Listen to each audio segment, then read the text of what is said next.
కేంద్ర నిధులతోనే రాష్ట్రంలో అభివృద్ధి చేస్తున్నారు అంటున్న బీజేపీ కిసాన్ మోర్చా రాష్ట్ర కార్యదర్శి చిలుకూరి రమేష్ తో స్పెషల్ ఇంటర్వ్యూ. ఏసాన్ 24 టీవీ న్యూస్, భద్రాద్రి కొత్తగూడెం జిల్లా జూలూరుపాడు.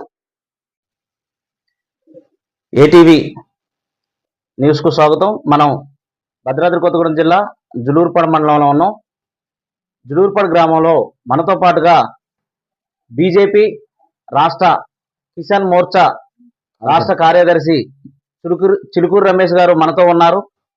వారు చెప్పేది ఏంటంటే, కేంద్రం నుంచి వచ్చేటటువంటి నిధులే ఉన్నాయి, మరి రాష్ట్రం నుంచి నిధులు ఎందుకు సమకూర్చి పేదలకు పథకాలు అందించట్లేదో ఎవరికి అర్థం కానటువంటి పరిస్థితి అని వారు మనతో చెప్పారు. అదేవిధంగా ఇంకా వారి మాటలోనే అడిగి తెలుసుకుందాం. నమస్తే అండి రమేష్ గారు. నమస్తే అండి. నేను పట్టుకుంటాను. ముందుగా ఏఎస్ఎన్ 24 టీవీ వారికి నా నమస్కారాలు. ఈరోజు మనకి కేంద్రం నుంచి గ్రామాలకి అత్యధిక నిధులు ఇస్తుంది. దేశవ్యాప్తం కూడా మోడీ గారు వచ్చిన ప్రధాన ఇంకాంచి కూడా ఈ దేశంలో ఉన్న అట్టడుగు వర్గాలకి, పేదలకి సంక్షేమ పథకాలు ప్రవేశపెట్టినారు. ఈరోజు మీరు ఈ గ్రామాల్లో చూస్తారు.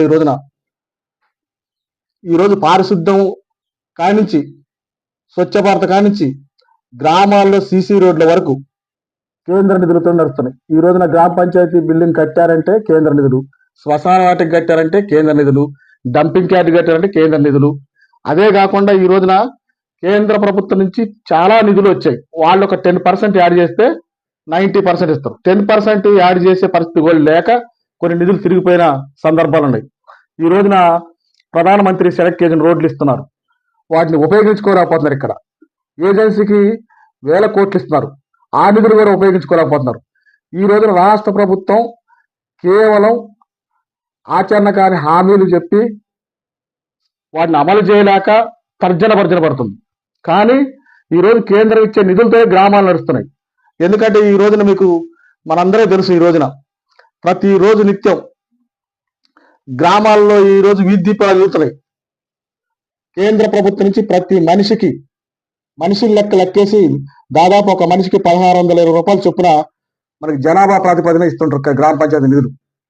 మరి స్వచ్ఛ భారత్ కాకుండా ఆ నిధులతోటి వాళ్ళే ఈరోజు వీధి దీపాలు వెలుగుతున్నాయి. అదే నిధుల్ని మళ్ళీ హరితహారంగా చెప్పి కేంద్రం నుంచి అత్యధిక నిధులు వస్తున్నాయి. కానీ అవి ఉపయోగించడంలో కూడా విఫలం. అవి ఎక్కడ పెట్టాలో పెట్టకుండా అనవసరమైన చోట్ల డబ్బులు పెట్టి 1000 కోట్ల రూపాయలు నష్టం చేస్తున్నారు. ఈరోజు ఉపాధి హామీ కూలీలకి ఇస్తున్న డబ్బులు కూడా వారికి సరైన సమయంలో ఇవ్వకుండా రాష్ట్ర ప్రభుత్వాలు వాడుకోవటం, వారిని ఉపాధి ఇవ్వైన కూలీలకు కూడా డబ్బులు ఇవ్వకుండా ఇబ్బందికి గురి చేస్తున్నారు. ఖచ్చితంగా కేంద్ర ప్రభుత్వం ఇచ్చే ఉపాధి హామీ నిధుల్ని, ఉపాధి హామీ కూలీలు వాళ్ళు పనిచేయంగా మిగిలిన డబ్బుల్ని మార్చి నెలలో ఆ ఫైనాన్స్ ఇయర్ అయిపోద్ది కాబట్టి ఆ నెలలో సీసీ రోడ్లకు, గ్రామ పంచాయతీ బిల్డింగులకు, ఇంకేదైనా భవనాలకు, స్కూల్ బిల్డింగులకు ఉపయోగించుకోవాలి. కానీ ఉపాధి హామీ కూలీలు డబ్బులు ఎగ్గొట్టేసి కమిషన్ల కోసం వాళ్ళు రోడ్లు ఎంచుకునే వారికి ముందుగా డబ్బులు ఇచ్చి ఉపాధి హామీ కూలీలు పొట్టగొడుతున్నారు. మరి ఈ రోజున గ్రామాల్లో ఇబ్బంది పడుతున్నారు. చాలా మంది ఉపాధి హామీ కూలీ పోయే వాళ్ళకు కూడా కేంద్ర ప్రభుత్వం దాదాపు 290 రూపాయలు ఇస్తుంది ఒక మనిషికి ఉపాధి హామీ పనికి. మరి ఆ నిధులు కూడా వాళ్ళకి ఉపాధి హామీ పని వాళ్ళకి 100 రూపాయలు, 120 రూపాయలు ఇస్తున్నారు. మరి అది అలా చేయడం చాలా దారుణం. వారికి ఇచ్చిన చట్టంలో ఉన్న ప్రకారం, కేంద్ర ప్రభుత్వం పెంచిన ప్రకారం ప్రతి కూలికి ఇవ్వాలి. ఈ రోజున అదే కాదు, మీకు గ్రామాల్లో హార్టికల్చర్కి ఈ రోజున పళ్ళ మొక్కలు వేసుకున్నా, ఇంకా ఏ మొక్కలు వేసుకున్నా కూడా కేంద్ర ప్రభుత్వం నిధులు ఇస్తుంది. ఎలా అంటే మన పంట పొలాలు, ఉదాహరణకి మనం మామిడి వేసుకున్నాం, లేకపోతే జామ వేసుకున్నాం, ఇంకేదైనా పంట వేసుకున్నాం, పళ్ళ తోటలు ఏమైనా వేసుకున్నాం, హార్టికల్చర్ సంబంధించిన ఏమైనా సరే వాటిలో మనం ఉపాధి హామీ పని చేసుకోవాలనుకుంటే ఉపాధి హామీ కూలీలు మనకి దాదాపు 200 బస్తాలు ఇస్తున్నారు. 200 బస్తాలు అంటే దాదాపు 60,000 రూపాయలు. దాదాపు ఒక రైతు గనక, చిన్నకారు రైతు గనక ఆ చేలో గనక మనకి హార్టికల్చర్ పంట వేసుకుంటే దాదాపు 1,00,000 రూపాయలు ఇస్తున్నారు. ఆ నిధులు కూడా కేంద్ర ప్రభుత్వానికి. అట్లా చాలా పథకాలు కేంద్రం ప్రవేశపెట్టింది. ఈ రోజున అదే కాదు, పేదోడు చనిపోతే గతంలో వారికి కట్టెలకి కూడా డబ్బులు లేని పరిస్థితి ఉండేది. వాళ్ళ కుటుంబం చాలా దీనస్థితిలో ఉండేది. మోడీ గారు వచ్చాక ఆయన చాలా గ్రామీణ ప్రాంతం నుంచి ఒక ఛాయ్ అమ్మే వాళ్ళ కుటుంబం నుంచి వచ్చిన కాదు బాధలు తెలుసు కాబట్టి ఆయన రావడంతో కేవలం 12 రూపాయలకే ఏదైనా ప్రమాదం జరిగి చనిపోతే 2 లక్షల రూపాయలు ఇచ్చే విధంగా దాన్ని ఇప్పుడు 20 రూపాయలు చేశారు. అదే కాకుండా జనరల్ గా చనిపోయినా కూడా 50 సంవత్సరాల లోపు ఉండి 432 రూపాయలు 436 రూపాయలు ఇప్పుడు చేశారు. ఇది గతంలో 332 రూపాయలు ఉండేది.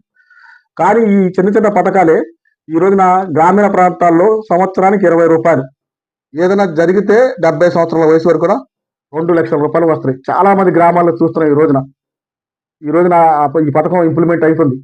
ప్రతి బ్యాంకులో కూడా ఖాతా ఉన్న వాళ్ళందరూ చేసుకోవచ్చు. జన్ధన్ ఖాతాలు పెట్టారు. వారికి జన్ధన్ ఖాతాలు పెట్టింది కూడా చాలా మంది తెలవక చాలా మంది విమర్శిస్తుంటారు. మోడీ గారు 15 లక్షల అకౌంట్లు వేస్తున్నారు. మోడీ గారు ఎక్కడ 15 లక్షల అకౌంట్లు వేస్తారని ఎక్కడా చెప్పలేదు. ఇది బూటకపు మోడీ గారిని ఎదుర్కోలేక చెప్పే మాటలు. మోడీ గారు ఆ రోజు చెప్పారు, కాంగ్రెస్ ప్రభుత్వం చేసిన అవినీతి సొమ్ము ఇతర దేశాలకి వెళ్ళిపోయింది, నల్లధనం. అది గనక మన దేశంలో ఉంటే ఈ రోజున ప్రతి మనిషికి 15 లక్షల రూపాయలు ఇవ్వచ్చు అని చెప్పాడు. అదే తప్ప అది కాకుండా దాన్ని వక్రీకరించి ఎక్కడ వీడియో చూద్దామని ఎక్కడ కాంగ్రెస్ వాళ్ళు మోడీ గారు ఇస్తున్నట్టు అది చెప్పారు. అప్పుడు మోడీ గారు ఈ దేశంలో చాలా మంది ఖాతాలు కొడు, కనీసం వాళ్ళకి ఖాతా ఓపెన్ చేసుకోవడానికి డబ్బులు కొడు. ఎందుకంటే ఖాతా ఎందుకు కావాలి మనకి? ఈ రోజున గ్యాస్ సబ్సిడీ పడుద్ది, పెన్షన్లు వస్తాయి, మనం ఉపాధి హామీ పనికి పోతాం, వాళ్ళకి ఒక అకౌంట్ కావాలా. ఫస్ట్ అకౌంట్ ఓపెన్ చేసుకోవాలంటే వాళ్ళ దగ్గర ఒక 500 రూపాయలు ఉంటారు. 500 రూపాయలు కూడా లేని వాళ్ళ కోసం మీరు జన్ధన్ ఖాతాలు చేసుకోండి ఫ్రీగా, జీరో అకౌంట్. మీకు 1,00,000 రూపాయలు ఇన్సూరెన్స్ కూడా ఉంటుంది దానికి. జన్ధన్ ఖాతా ఉన్నకి వాళ్ళ కోసం ప్రవేశపెట్టారు. జన్ధన్ ఖాతాలు కూడా మనకి మోడీ గారి కరోనా సమయంలో అందరికి 500 రూపాయలు చొప్పున ప్రతి నెల చేశారు 3 నెలలు. అదే కాకుండా మోడీ గారు ఈ దేశంలో చాలా మంది కట్టెల పొయ్యి మీద వంట చేసుకుంటున్నారు. మోడీ గారు తల్లి కూడా కట్టెల పొయ్యి మీద వంట చేసింది, స్వయంగా చూసిన వ్యక్తి. కాబట్టి ప్రతి ఒక్కరికి కూడా గ్యాస్ కలెక్షన్ ఉండాలని చెప్పి మోడీ గారు ఉచితంగా గ్యాసులు దాదాపు 10 కోట్ల మందికి ఇచ్చారు. ఇంకా తర్వాత కూడా పెరిగినాయి ఉచితంగా. ఈ దేశంలో ఉండకూడదని. ఓకే అండి రమేష్ గారు, మీరు చెప్పారు, ఓకే బాగానే ఉంది. అయితే ఇప్పుడు మనకి పిఎం కిసాన్ మోర్చా అనే లోన్ ఒకటి చేశారు దేశవ్యాప్తంగా. మన రాష్ట్రంలో అది కూడా ఇంప్లిమెంట్ అయింది. మన మండలంలో ఎంతమంది లబ్ధి పొందారు, ట్రైనింగ్ ఎంతమంది తీసుకున్నారు, దాని గురించి కొంచెం వివరంగా తెలుపగలరు. PM For more updates, subscribe to our channel. Thank you so much.